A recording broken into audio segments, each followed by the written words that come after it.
So, I've told some of you this story already because I'm a preacher. It's all I got. I tell stories and I read the Bible. Like that's kind of it.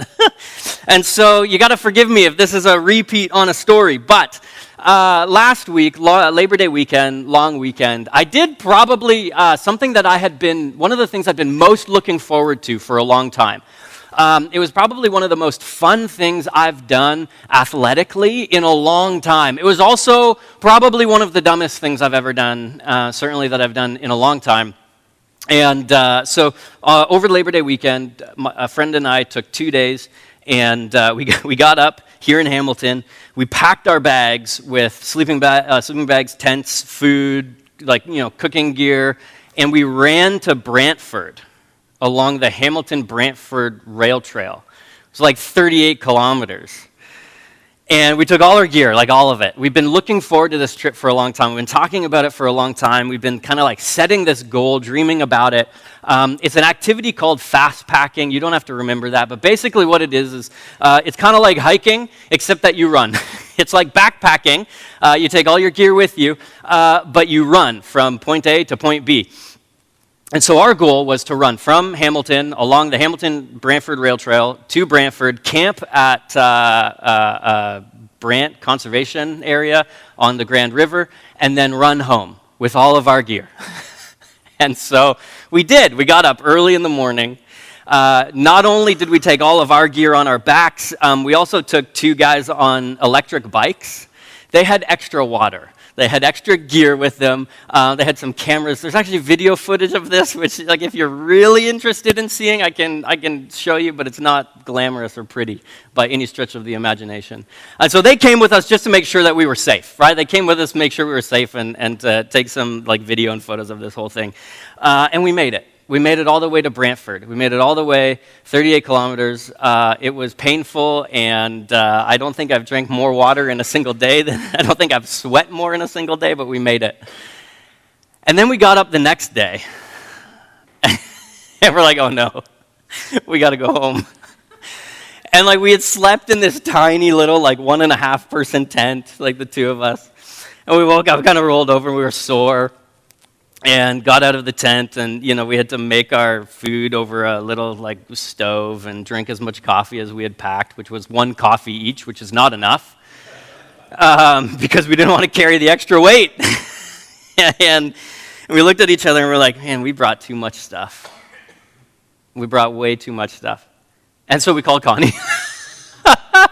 And Connie came and rescued us. We called her. We're like, hey, can you come pick up some of our gear? We brought way too much stuff with us. And she did. She hopped in the car. Amazing. With Anna and Evie. And they showed up at the campsite. And they took all of our gear home with them. All the tents, all the sleeping bags, all the extra food, all the cooking, everything. All the weight, all the heavy stuff they took home with us.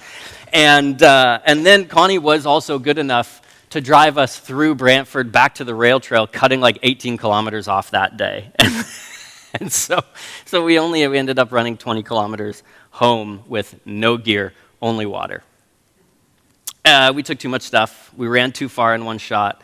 And we took the wrong things. And I've been thinking about that event that weekend since it happened. And I probably will continue to. I had a long time to think about it as I was carrying all the stuff, slow. You could have walked faster at points than what we were running. I had a long time to think about it. And it got me thinking that, in life, whether it's personal, whether it's organizational, whether it is on behalf of a church as the church, or your business, or even your family, if you want to do anything, if you want to set a goal, if you want to achieve that goal, you need to know a few things. You need to know where you're going, right? You need to know what the goal is. For us, the goal was probably a little bit too much, but we knew where we were going. And we knew that once we got there, we had to get home. So that was pretty much set. You also need to know how you're going to get there. That was the second part of our problem, that the Hamilton-Brantford Rail Trail is beautiful, but it is flat and straight and long and boring. But we knew how we were going to get there. And then most importantly, for us anyways, you need to know what to bring. And you need to bring the right things.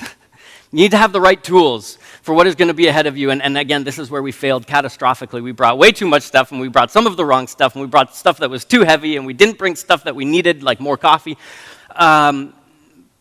If you're lucky and you put all of those things together, right? If you know where you're going, if you know how you're going to get there, if you've got the right tools, the right things in your backpack, right? Like maybe you'll just be lucky enough to not have to be bailed out by your wife halfway through. For me, it's a common theme, though. Woke up this morning, left my microphone at home. I'm always not bringing the right things. I'm always bringing too much of the wrong things, it just turns out. For churches, though, and this is what I want to settle into today. For churches, the where we're going, the goal, has been clear and set since Jesus' life and ministry. And yet, for some reason, it can be something that we don't return to often enough. The vision, the mission, the goal, the win. What are we about? Why do we exist? Why do we continue to do this week after week after week? Why do we gather? Why do we go? Like all of it has been set since the life and teaching ministry of Jesus, and yet we don't often revisit it and remind ourselves of why it's important. And so that's what we're going to do for the next 2 weeks is set the vision, set the mission, just remind ourselves of what it is that Jesus puts the church to, and then talk about some strategy. What do we need to get there? What do we need? We're going to read from Matthew, and this may be familiar to you, it may not be familiar to you, but this is from the gospel account of Jesus' life. A dude named Matthew wrote it down, and wrote it down with a specific purpose. This in the whole gospel is toward the end of the book, and it's not only toward the end of the book, it's kind of past the peak, the climax of the narrative, and then we're kind of figuring out where we're headed. So Jesus has gone to the cross, he's died, he's been resurrected, and it's kind of in that gap that this interaction between Jesus and his friends, his disciples, happens. So if you need to move to see this, please do. This is what Matthew says. He says, "Then the 11 disciples went to Galilee, to the mountain where Jesus had told them to go. When they saw him, they worshipped him, but some doubted." So fair. This is not the point of the sermon, but some doubted. I love this line because dudes died and been brought back to life. So of course some people are going to doubt. Of course they're going to be like, hey, what is going on? It says, listen, then Jesus came to them and said, and here's what I want us to pay attention to today. "All authority in heaven and on earth has been given to me. Therefore, go and make disciples of all nations, baptizing them in the name of the Father and the Son and of the Holy Spirit, and teaching them to obey everything I have commanded you, and surely I am with you to the very end of the age." It's known in the church as the Great Commission. It's the commission of the community of followers of Jesus. Here are the disciples, here are the friends, here are the people who follow Jesus around for his entire sort of earthly ministry. These are some of the last words that Jesus then gives them as they are to figure out life beyond this moment. He says, go and make disciples. We're going to get into all of the commands here. Why is it important to remind ourselves of the Great Commission, of the task that Jesus set the church to in his life and in his ministry? There's a scholar, researcher, Thom Rainer. Maybe you've covered some of, stumbled upon some of his stuff. He says this about the Great Commission: "Thriving churches have the Great Commission as the centerpiece of their vision, while dying churches have forgotten the clear command of Christ." Again, he doesn't get into how, he doesn't get into what they're doing in their local individual community, doesn't get into like all of the strategy workout, you need to do exactly this, and if you make these 10 steps, then you will become a thriving church. That's not what he's saying. What he's saying is that the core, the vision, the centerpiece of who you are together needs to be the Great Commission. So Thom Rainer, he studies thriving churches, he studies dying churches, he studies closed churches, what led to them closing. He doesn't only study big churches, he studies big churches, he also studies small churches. None of those are factors, right, in this. He says, it doesn't matter how big or small, it doesn't matter who you are or what you do. What matters in order to become a thriving community, a thriving church, is that you have the Great Commission, these words of Jesus, as the centerpiece, as the core of who we are. At its core, the Great Commission has these 4 commands. So Jesus says to his disciples, he says, hey, go. So we're called to go. We're called to make disciples, we're called to baptize, and we're called to teach. And what I want to do is just kind of for us break down each one of these pieces. So first, to go. Carey Nieuwhof has this great line about the Great Commission. He says, the Great Commission is at its heart an outward movement. It calls us out beyond who we are. It calls us out beyond our gathering. It calls us out beyond even our worship. It calls us to go into the world. We're called to go and be in our community, to go and reach our cultural moment. We exist in a particular cultural moment. We are products of a particular cultural moment, and we are called to exist in that moment and exist for that moment. To be the church, not in isolation from what is going on in the world, but for the sake of what is going on in the world. And I don't think that on a day like today, after a week, rather I need to convince you of this. In the midst of everything that is going on in our world, and in the midst of everything that is going on in our local communities, we are called to go, to be outward focused. We need to be culturally relevant. We need to engage with people's spirituality where they are at. Listen, post-pandemic, 2022, people are asking some deeply spiritual questions and some important questions about life, about death, about what, if anything, exists beyond what we get to experience in this world. And the church, we get to be positioned to reach people who have deep and meaningful and important questions about life. We can't simply expect people to show up to church. How many people have heard this statement before? They'll just come back. We're gonna hope, we're gonna pray that they will come back. This is like a common thing. So I grew up in the church. I don't know, like in many ways, like a child of the church. My dad's a pastor. I got an uncle who's a pastor. I'm married to a pastor. So it's like, I don't know. Church is what I know how to do, I suppose. Sometimes I have heard this saying over and over and over again in every different church I've been a part of. Right, is that, one day those who have left the church will come back. Whether it's about our kids, whether it's about our grandkids, whether it's about friends, whether it's about family, we think, hey, I'm here and this is an important part of my life, and so something will happen in their lives. Something will happen. Maybe there will be a death, maybe there will be an illness, maybe there will be some sort of sickness, some sort of existential moment or crisis, and they will return to church. And the only problem with that is that it's not a return if you've never been there, right? Nobody is going to return to something that they've never been a part of. This was going to be a part of a sermon later on in the sermon, so we'll get to a slide, and you're going to be like, hey, that's a little bit of you're repeating yourself. In 2019, the census data showed that for the very first time in Canada, religious affiliation fell below 70%. For the first time since we've been taking census data. And not only that, but only 23% of people who claim religious affiliation also say that they regularly practice. So we're working with about 70% of people in our neighborhoods, roughly, right? 70% of people who don't normally regularly practice any type of religious affiliation. And so we can't sit here and think, hey, people are going to come back because 70% of them never were here. And so we need to be outward focused. We need to, at the core of who we are, embrace this outward movement that Jesus calls us into. My thesis supervisor, a guy by the name of Daryl Guter, used to say, he probably still says, he's alive still, I shouldn't say used to say. He said that the mission field of the church now is your own backyard.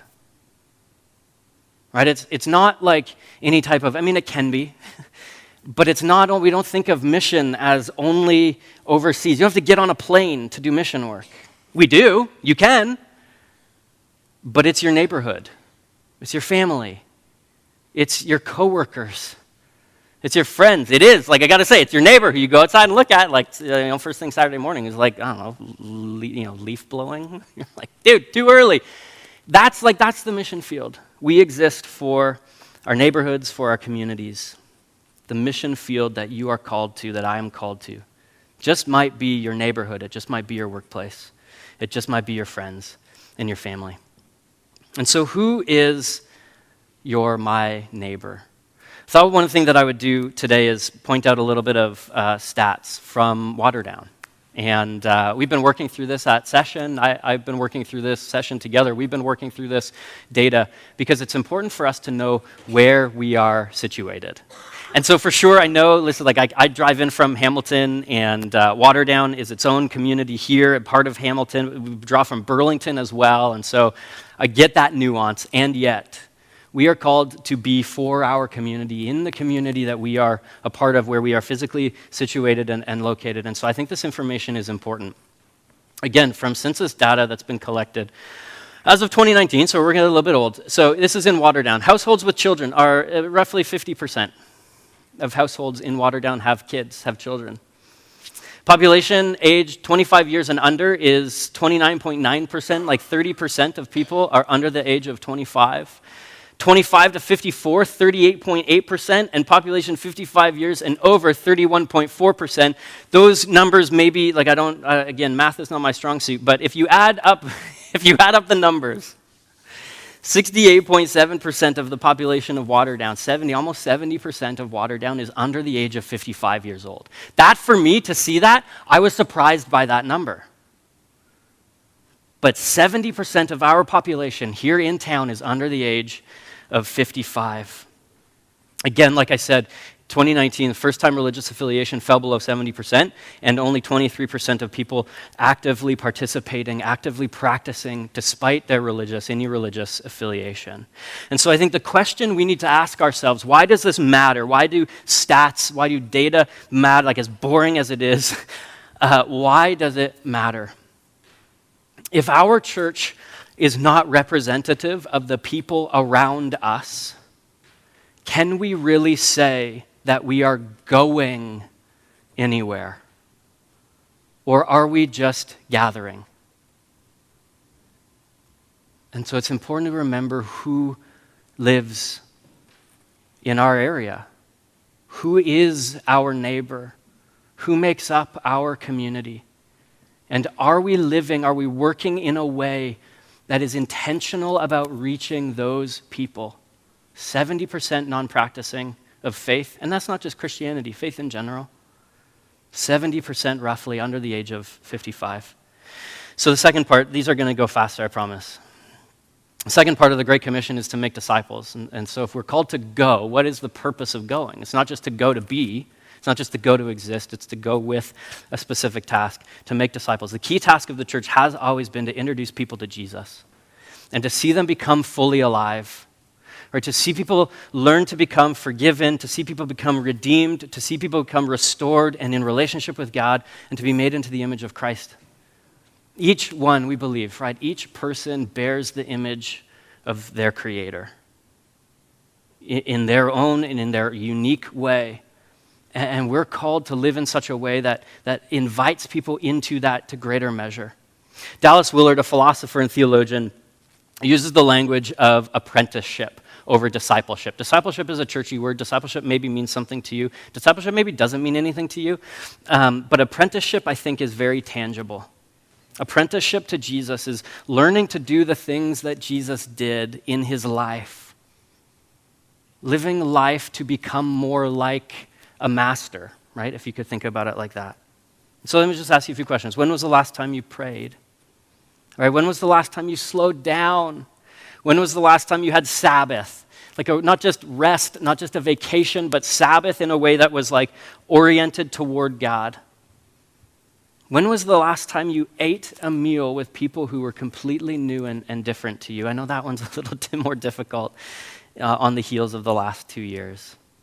But these are the things that Jesus did. There are more, but these are the things that Jesus did in his life while he was on earth. And to be an apprentice of Jesus is to learn to live and to do the things that Jesus did while he was on earth in your unique way. Third, the church is called to baptize. Right, in baptism, the church still professes a saving work of Christ on the cross over and against sin and death. In baptism, we acknowledge the power of the Holy Spirit in our lives and in our community and the new creation that each one of us is called to be formed into. Baptism is this beautiful public declaration of a heart that is transformed and saved by Christ, and the church's heartbeat is still the salvation of the world. It's still like this redeeming and making new of the world through what Jesus did on the cross. Now, as we fulfill our calling, we will see people come to this type of faith in Jesus' work. Lastly, we're called to teach. And this one I think is important to understand. It's not that each one of us is called to be a teacher, but we are called to teach to obey, right? Teach them to obey the things that I have commanded, the lifestyle that Jesus has invited us into. When I think about what it means to teach, when I think about what it means to be an apprentice of Jesus, when I think about what it means to live into this life, I can't help but think about community and living life together. Because what's the number one way that you can teach others to obey? Right? Others to live the life that Jesus is inviting them to live. It's to live the life that you were created to live. It's to obey the things that Jesus has commanded you to obey. It's to practice the way of Jesus, and practicing the life of Jesus requires community. It requires community because it calls us into community, not into isolation, but it also requires community because it requires somebody to come alongside you. It requires people to hold you accountable. It requires support and prayer and encouragement, all of it. A church is the community in which we do this work together. And I got to tell you, everybody has a role to play in Jesus' church. Right? Everybody has a task, everybody has an act of service to give, leadership to step into. Our church will, I believe, fulfill the Great Commission if we learn to teach one another how to step into these moments, how to obey the things that Jesus is inviting you to do and you to be about, to practice the things that Jesus did while he was on earth. Listen, it's not about being Jesus. You can't do all of the things that Jesus can do. I don't know about you, but I can't walk on water. It's just like there's a limit to that. John Mark Comer has this great line where he says, it's not about being Jesus. It's about doing the things that Jesus would do if he were you. If he were living your life. I wrote an article for the Flamborough Review, and in it talked a little bit more about this slowed down way. And again, out of a book that John Mark Comer wrote called The Ruthless Elimination of Hurry, which I am really trying to read slowly because I thought, this is a book that I shouldn't listen to at 1.5 times speed, which I normally do on Audible. You can't listen to The Ruthless Elimination of Hurry at 2 times speed. There's just something wrong about that. And so I'm listening to it, and he's got this line in there. He says, can you imagine Jesus being snappy with Mary? Can you imagine Jesus talking to you while also texting on his phone? Right? Half paying attention and half paying attention. There's no partial attentiveness. Jesus had this slowed down way of being present to people. And this is the life that we are invited into together. Right? To teach together, to obey together, to baptize together, to become, to make disciples together, to go into the world together. And so it draws me to this line that we've been wrestling through with Session that will form our vision and our mission as a church, and will align our strategy and will kind of direct us hopefully into the future. And I think that this might sound familiar to you, but this is that we exist to see. We, Knox Church, right, we exist to see people become fully alive followers of Jesus. That fully alive language, it's been here longer than I've been here. But here's the moment, right? We exist to see it happen in the world, to see it happen in our own lives, yes, to see it happen in our families' lives, absolutely, but to also see it in the world. We don't exist for ourselves. We exist to see others, to see people become fully alive. We believe that this is what Jesus has called each one of us, is to live a life of joy, to live a life of peace and of presence, to live a life that is in line with the life that he has created you to live. And we believe that it happens, like I said, together and only because of what Jesus has done in our lives. It's been an interesting time, I think. Well, for just about everybody. Certainly for the church, though, right? At least, again, for our context, for our moment right now. The global pandemic, shutdowns, lockdowns, lingering fear, right? Medical uncertainty, political division, theological division in the church, right? Will people return to church? Won't they? Might they not? Will our church survive? I don't know if you've asked these questions, but I have. Will the church survive? We now have, I think, this incredible opportunity and invitation to reach people with the love of Jesus, with the hope found in the life of Jesus. And the question to us now is not, what do we do? But simply this, I think, what do we want our story to be? What do you want our story to be? What do we together want and hope for our story, for Knox Church in Waterdown's story to be as we face this new reality, as we face the end of 22 and the beginning of a new year? Do we want this to be looked back on and seen as the beginning of the end? Or do we want to look back on it as the beginning of something new? The beginning of something where we can say, hey, at that moment we leaned in, and at that moment God honored that and directed us, and we saw life because of it. We saw life flourish, not just in our own church, but in our community and in our communities. I'm a big nerd. This is where we're going to end. Which probably comes as no surprise to you. Maybe it does. But I grew up on Lord of the Rings. Like, I'm a millennial. I was born in 1988. I read the books before I saw the movie. I remember going to see the movie. The very first time I saw the Lord of the Rings, the first movie, the power went out 10 minutes in. They kicked us all out. We had to go home. I'd waited so long to see this thing, and it was, anyways.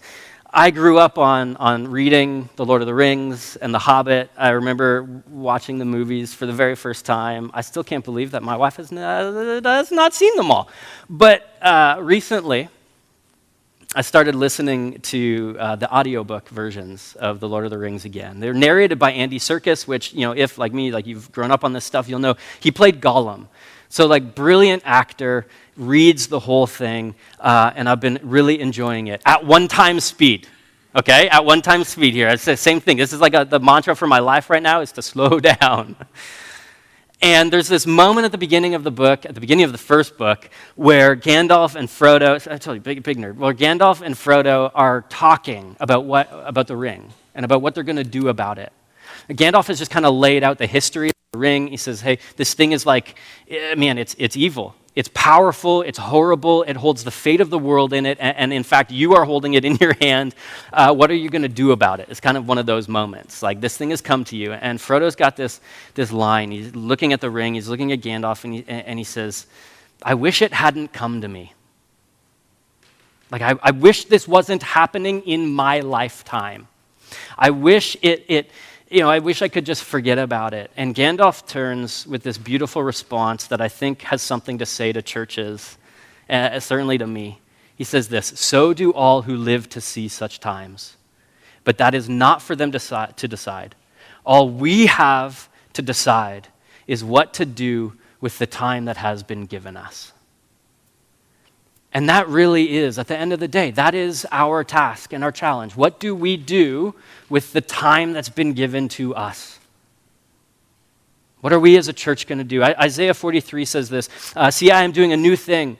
Now it springs up. Do you not perceive it? I'm making a way in the wilderness, streams in the wasteland. Life. John 10:10 says, the thief, this is Jesus, the thief comes to steal and kill and destroy, but I've come so that they may have life and have it to the full. That's the promise of Jesus. 2 Corinthians in chapter 5. If anyone is in Christ, they're a new creation.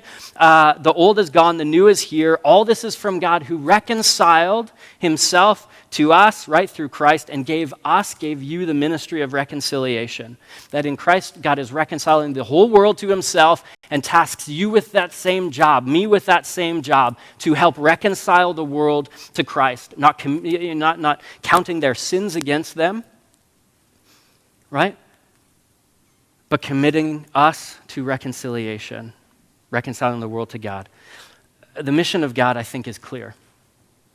The mission of God in the world, what Jesus is doing in the world, bringing life and bringing life to the full, and not just this hope of heaven, like someday where, I go when I die, but life as it was meant to be lived today and tomorrow and to eternity. The message is clear. The vision, the mission, I think, is clear.